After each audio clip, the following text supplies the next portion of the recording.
Hello. Hello.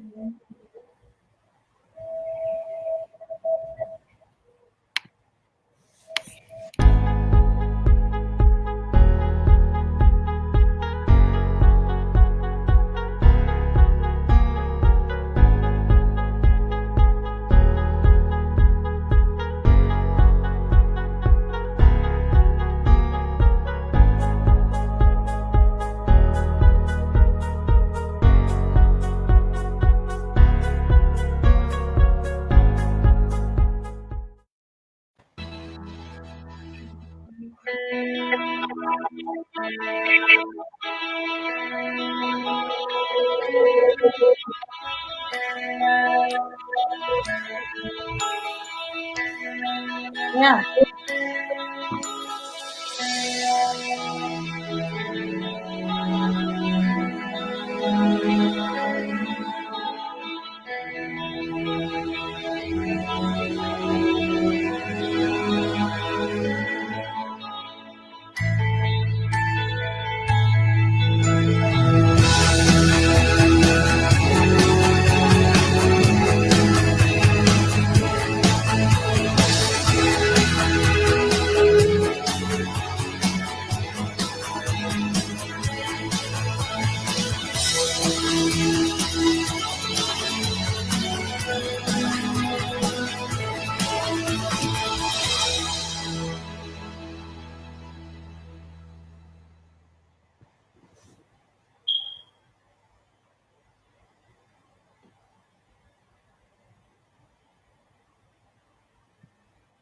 Hello, and welcome to the very first episode of the HerHealth Series with Alo. I am Ayesha Sheikh, your host for today's episode on PCOS. Alo's mission is to uphold and promote gender equality, women's leadership and empowerment, specifically within the culturally and linguistically diverse community of women. Women's health matters. All too often, we ignore the signs and symptoms of health risks as we prioritize and try to balance work, family, social lives, and personal goals. But if you're not healthy, how can you look after those around you and, most importantly, yourself? Against this backdrop, Alo Enlightened Women Incorporated has started the HerHealth Series to raise awareness and share knowledge about diseases that women are vulnerable to. Every month, we bring you access to a health expert and tackle a health aspect. And yes, you can start asking questions now on Facebook Live using the comment features, so just type them in, or you can email us your questions at aloenlightenedwomen@gmail.com. Our health expert will be happy to answer any questions that you have. I would like to introduce our very first expert guest today, Dr. Sonia Hossain, an OBGYN, to discuss our topic of PCOS, a female hormonal disorder. Dr. Sonia, how are you? Good, thank you. How are you, Ayesha? I'm good as well. Could you please tell us a little bit about yourself, including what being an OBGYN means? So I'm Dr. Sonia Hossain. I work as a visiting medical officer in Calvary Public Hospital. I also work in Queanbeyan District Hospital as the obstetrician and gynecologist. So OBG means obstetric, so that's what it stands for, and which involves that I look after women who are pregnant and if any pregnancy-related complication, and also I assist them with the delivery. And the GYN is gynecology. So if any women have any other problem which is not related to pregnancy, that comes under gynecology, which could be menstrual disorder, or a postmenopausal problem, or even hormonal problem like polycystic ovarian syndrome. Okay. I think, yeah, that's a really good explanation, because I think I wonder when is the right age to see, an obstetrician gynecologist. But from what you described, you could see them when you're in your teens and when you're also sort of approaching as well. Yeah. Okay. So the first question I'll have to you on the topic of PCOS is, what is PCOS? I'm sure many women are familiar with it, but some might not know what it really means. So PCOS stands for polycystic ovarian syndrome. So when we use the syndrome, that always involves multiple symptoms. So to diagnose polycystic ovarian syndrome, we use the Rotterdam criteria. So you need to have there's three criteria, and you need to have at least two out of those three to confirm the diagnosis of polycystic ovarian syndrome. So the first criteria is what we call anovulation or oligoovulation. So that means the women who suffer from this, they don't ovulate every month, which is normal for most of the women. The second criteria is what we call hyperandrogenism. So if you have excessive male hormone, so it could be featured by your presentation, so excessive male pattern hair growth or acne problem, or if the blood test confirm that you have excessive male hormone. So that's the second criteria. The third criteria is appearance of your ovary, which looks like polycystic. So there is also particular criteria for that. So if you have, when we in the ultrasound, if they say, okay, there's more than 12 follicles on each ovary, and they have a size limit to it as well, so it has to be more than 7 to 9 millimeter. So you need to have two out of these three to confirmly diagnose that you suffer from polycystic ovarian syndrome. Mm-hmm. So if you think about it, some women do not have any polycystic ovary, but still fulfill the criteria of having a polycystic ovarian syndrome. Ah, I see. So the polycystic ovaries, that can be like a misconception, like you think you must have that. Yeah, exactly. Okay. So you don't have two. Yeah. So there's a statistic that PCOS actually affects 12 to 21% of women of reproductive age, yet up to 70% of women remain undiagnosed. Who is our first point of contact? Who would we seek help from first to find out if we have it? So the first point of contact is our general practitioners, and most of the time they are sufficient enough to deal with the problem and different stages of the disease. So normally I see women sometimes I see them during the adolescent. So when they have polycystic ovary, they do not ovulate every month. But when they have their bleeding, suppose after 3 months, they continue to bleed for more than 2 weeks. So then they come to a gynecologist to help them out how we can sort out the problem to treat it. So that's one time they present to us. And the second time I see them when they're trying for a baby, because the polycystic woman doesn't ovulate every month. So when they decide they want to try for baby, so they do not know how they're going to start because there's no regular pattern to it. And also sometimes they try to use the commercial kit which is available in the pharmacist, but sometimes that doesn't work as well, because those women who suffer from polycystic ovary, they have those hormone high throughout their cycle, so it could be falsely positive, and they're telling the kids telling them they're ovulating, but they're not. So these are the two type of group of women I see them, and it's about 6 to 8% women suffer from polycystic ovary. Sometimes they get overdiagnosis because they might have one criteria, not two, and they get been labeled that they have polycystic ovary, which sometimes affect their life significantly as well. Oh, okay. I see. So then my next question would be, at present, what are the management options for women with PCOS? Okay, so it depends like which stage of which age group I'm dealing with and what is the presenting problem. So we deal with the symptoms. So for adolescent girl, they come with the irregular cycle. So we focus on to regulate their cycle.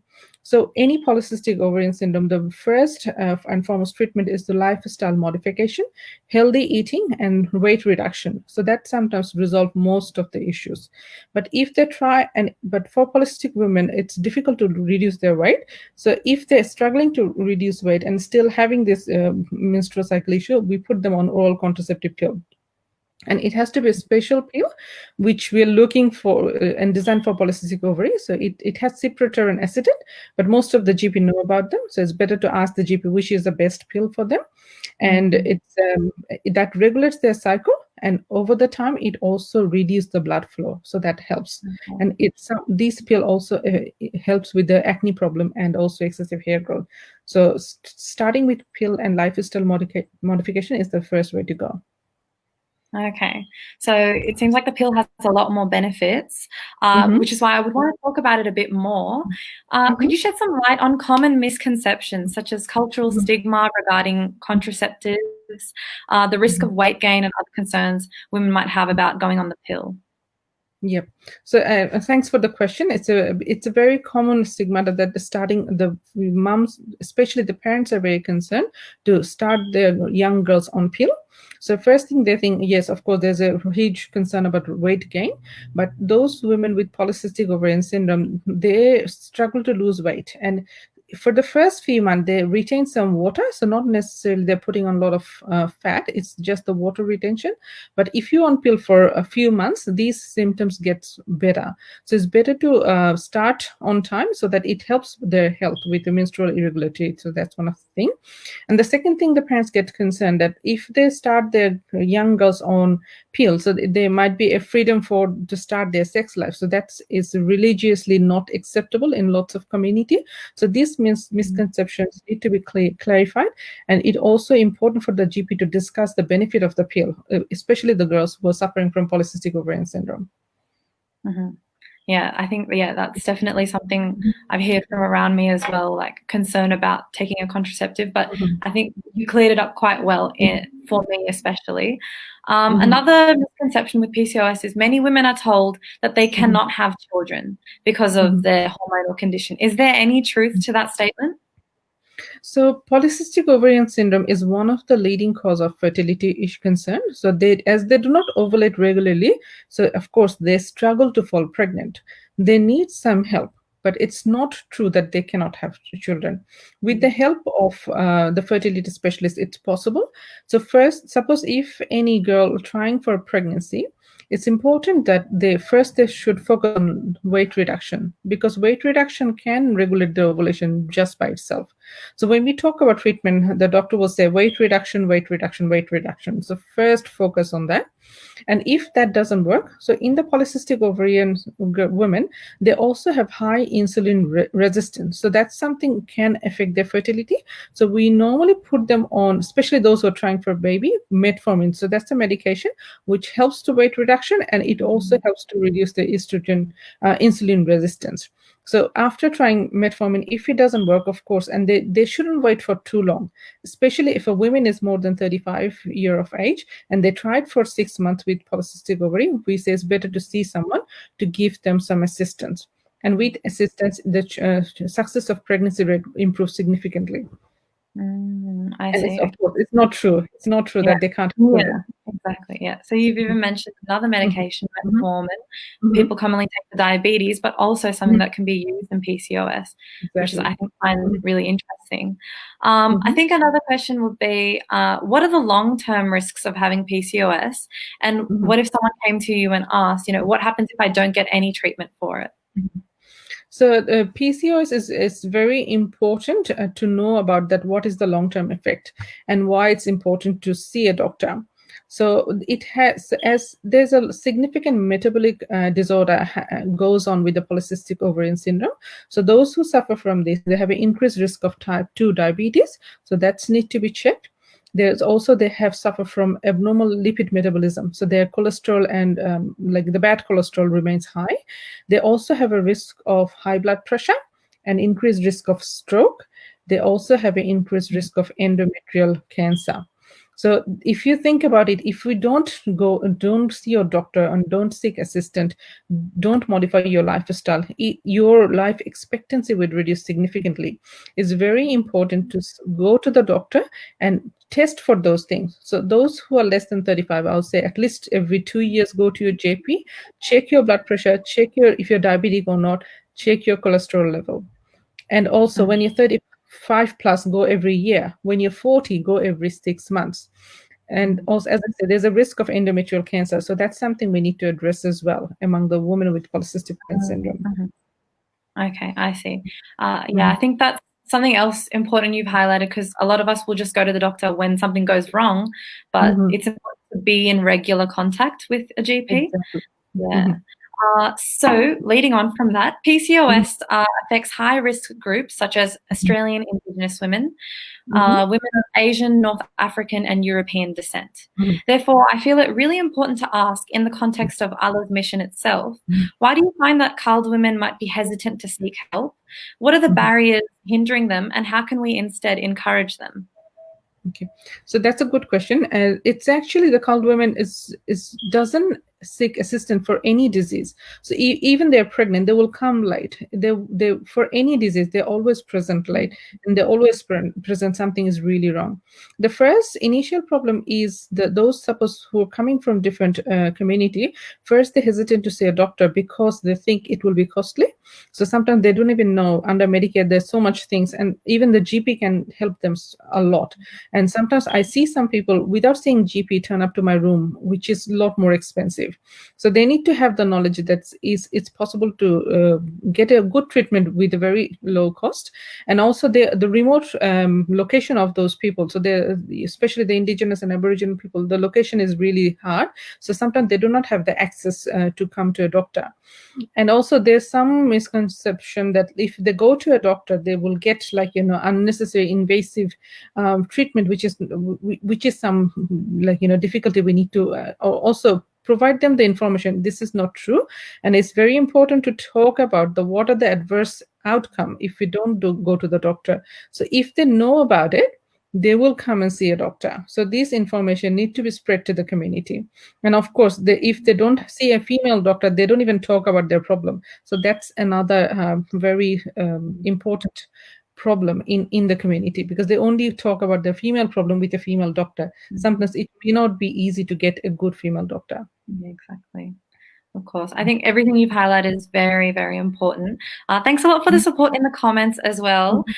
Keep typing in questions. We'll get to them very soon. So thank you very much, Dr. Sonia, for sharing your knowledge on the topic of PCOS. I think you've highlighted the ways we can identify and manage PCOS in a really positive light to promote change from the way of thinking that may cause women to feel burdened or upset to have such a chronic condition like this. Yeah. Look, it's very important to tell them, like, PCOS is very common. As I said, about 6 to 8% of women can suffer from this problem. It's if you practice a healthy lifestyle, it can be controlled, and you can lead a completely healthy and normal life. Women with polycystic ovarian doesn't have any strong symptoms, like they don't suffer from chronic pain or any debilitating symptoms. So it's possible to live a completely normal life with this condition. But at the same time, it's very important to know the long-term consequences so that they can address it, and they should and they can maintain a normal and healthy lifestyle. So it shouldn't affect their life in any other way if they look after themselves properly, which sometimes the women, especially the colored women, doesn't do for themselves. Exactly, yeah. So now we're ready to take some questions from the audience. So keep typing them in our Facebook Live comments, or email it to our email, alloenlightenedwomen@gmail.com. So we've got Numaya. She's posted in a question. How do you know if women need medication for her PCOS, or if she can only manage it through lifestyle changes? So as we say, the polycystic ovarian, we deal with the symptoms. So suppose if they're not having regular cycles, so sometimes they do not ovulate for 3 months, and then when they start having their bleeding, it goes on for 15 days or so. If it's bothering your life, then you need to be on some sort of oral contraceptive pill. Suppose if you manage to lose weight, so it's very difficult to lose weight with polycystic ovarian syndrome women. So if you suppose you're trying for 6 months and nothing has changed with lifestyle modification, then you need to seek treatment. And suppose you're trying for baby, you haven't fallen pregnant for 6 months or even 12 months, then you need to see a doctor. For modification of lifestyle or looking after yourself, regardless whatever you're doing, you need to go and see your doctor to make sure you're not diabetic, because this something can be picked up really late if you don't go see a doctor. So, and it depends on the result, then we'll treat them accordingly. Yeah, exactly. Okay. And I think you highlighted the other point as well with weight loss. Weight loss is difficult for everyone, but especially for women with PCOS due to the insulin resistance. Exactly. So it can make that journey even more difficult. Exactly. So that's why they need to be encouraged, that they might need to work harder to reduce weight. So there's some weight reduction medication available in the chemist, but we only can use them for a short period of time. We can't use them for long term due to other side effects. So metformin sometimes helps to lose weight, And also, if someone have more BMI more than 35 or 40, so they're really overweight and they're suffering from any health conditions, like suppose high blood pressure, or they can't fall pregnant. So there is also some role of bariatric surgery for this particular group of women. So sometimes they don't even know that this is available and that can be offered to them. Exactly. Yeah. So the next question we've got sent by Nafisa. Is there any particular screening test, I suppose a single test, something like that will give you the answer straight away, or purely symptoms-based assessment? So it's symptoms and tests. So it comes with both. So if we say symptoms, as I said, they usually have less cycle. So usually 3 cycle or less than a year, or they do not have any period at all. So this is the first thing usually women present. Or if they have excessive male pattern hair growth, or some people have male pattern hair loss as well. So which is rare but possible. So if they have those symptoms, usually then they go to the doctors. Yes, there is some screening tests. So we check for male hormone. So these are the screening tests we do. And most of your GP know what are the tests to order. So we check for a free testosterone, or therefore, other hormone tests we can do to confirm the diagnosis. So you need to have either those high hormone levels and also an pelvic ultrasound. So that these two investigation we do, some blood tests and an ultrasound to confirm the diagnosis. Okay. Yeah. Yep. So the combination, and that makes a lot of sense because the polycystic ovary is not necessarily present on an image, but the clinical symptoms match up perfectly. I think we've got another question I got through email. How does PCOS affect emotional well-being? What is its effect on mental health of women?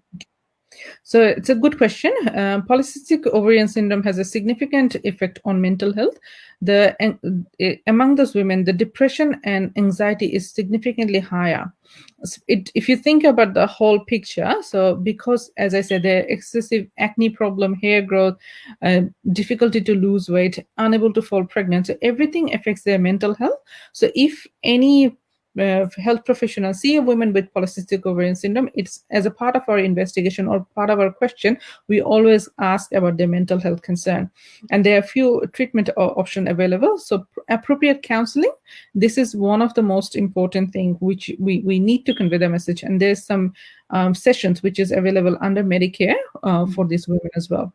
So they need to seek for advice. Like they shouldn't keep these things in their mind. They should share it with someone, either with a family member or with the GP, so that we can help them. Yeah, exactly. But it is very important because they do suffer from depression a lot more than other women without any polycystic ovarian syndrome. Yeah, and especially with young girls, things like body image are so much important. The way you look is so impacted by a PCOS as well. So I can imagine, that's exactly how that would make them feel. Another question that came through was metformin used for the treatment of diabetes. The link between PCOS and diabetes, since you also mentioned insulin resistance, could you explain that in a bit more detail? Okay, so the women with polycystic ovary, they have some metabolic disorder. So they have a high level of insulin resistance in the blood. So they have a more prone to have diabetes, and they have prone to have diabetes in early age. They're also the fat cell increased release of estrogen, and that make things even difficult. So if someone doesn't have diabetes but just have insulin resistance, it depends how bad, how bad it is. Then we treat them with metformin. Because usually with polycystic ovarian women, if you put them on metformin, sometimes that also helps them to regulate their cycle a little bit and help with the pregnancy. But a lot of time, if that's not only effective, then we can try something else as well. But it's very important to check insulin resistance level, and because that can lead to high blood pressure, that can also lead to increased cardiovascular risk factor. Okay, yeah, that's very informative as well.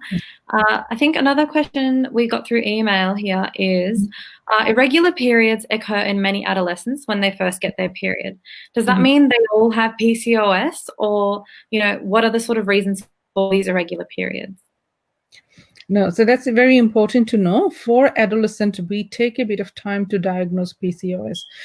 because it's very common for adolescent girls not to have cycle regularly, especially for the first 2 or 3 years. Once they start their cycle, usually they're irregular, and that's normal. That's not doesn't mean they have polycystic ovarian syndrome. So we need to there's the criteria is a little bit different for adolescents. So we have to wait for at least 2 to 3 years to see if their cycle regulates or not. If the cycle is bothering them, so that's a different issue. So we can treat it with hormone, but that doesn't mean they have polycystic ovarian syndrome. We still have to go through the Rotterdam criteria, and we make sure they have fill out all the criteria. In the adolescent, they also have a tendency to have a high androgen level. So the diagnostic criteria is slightly different in adolescent girl. So they said we have to wait for at least 2 years to make sure that's happening regularly. But also we have to have the mind full of that, because sometimes it found in hospital admission, some women have so much bleeding disorder, they end up in hospital because they're bleeding so much, and they have polycystic ovarian syndrome and no one picked it up. But we shouldn't tell them, oh, you don't have a regular cycle, that means you're polycystic ovarian. This is not true. They have to have all the 2 out of those 3 criteria to make the diagnosis confirmed. Okay, yeah. So that's why you also mentioned there is an element of overdiagnosis as well, without having all the aspects. Yeah. I think another very interesting question in the comments is PCOS a genetic disease? Yes, unfortunately, it runs in the family.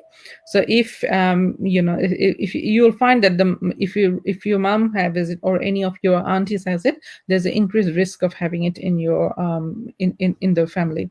So, but it sometimes helps because you know that it's run in the family. You act on it promptly, and you act on it sooner than others. So that's it's one of the things that runs in the family, unfortunately. Okay, yeah. I think that's very useful to know as well, since that helps with taking charge earlier on. But there also is that aspect of, these CALD women, like we spoke about before, they present late, like you mentioned. And I think that's another thing. How would you encourage perhaps people living not in Australia or from where Bangladesh, where we come from, or things like that, to sort of start recognizing these signs from, how would you encourage them a bit more? So I think now things are a lot different. Even in Bangladesh, there are lots of, I see even my friends or my colleague, they're running this kind of online show and talking about the disease. So then they know where to go and see a doctor, rather than suppose the women having in Bangladesh, they're very reluctant to talk about their menstrual problem. And they just think, oh, these are the things, is a women issue, they have to deal with it. But now things are changing. And as I say, more online discussion like this will help to seek the discuss this information among the women. And also the fertility concern, this is another issue which most women in back home doesn't want to talk about it. And they always think, oh, it's only women's fault. But this is not true. So it has to be addressed early, and it has to be counseled appropriately. Because sometimes they end up going to the doctor so late that suppose if they're seeking for a treatment when they're close to 40, so the outcome may not be as good if you're seeking treatment when you're close to 30. So this is some message need to be conveyed to the community women so that they seek treatment sooner than later. Yeah.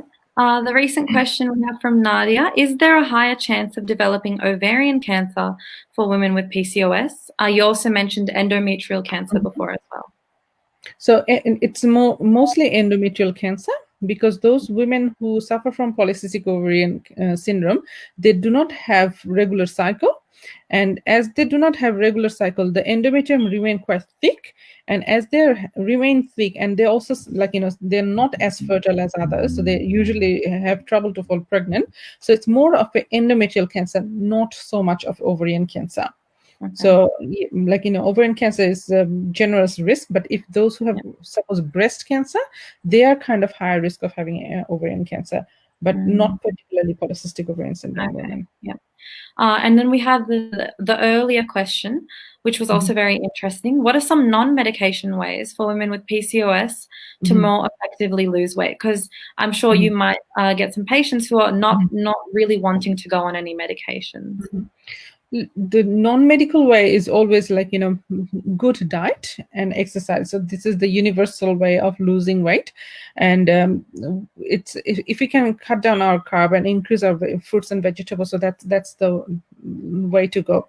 And of course, exercise, like there's sometimes we prescribe as exercise medications, and in Belconnen there's a center. You can go there and they will show you how to do different exercises to reduce weight. So then we put it as a treatment. The exercise is we put it in the script so that they can have some free sessions. So we can try those things. But of course, like as I said, low carbohydrate and increased fruits and vegetables and exercise every day.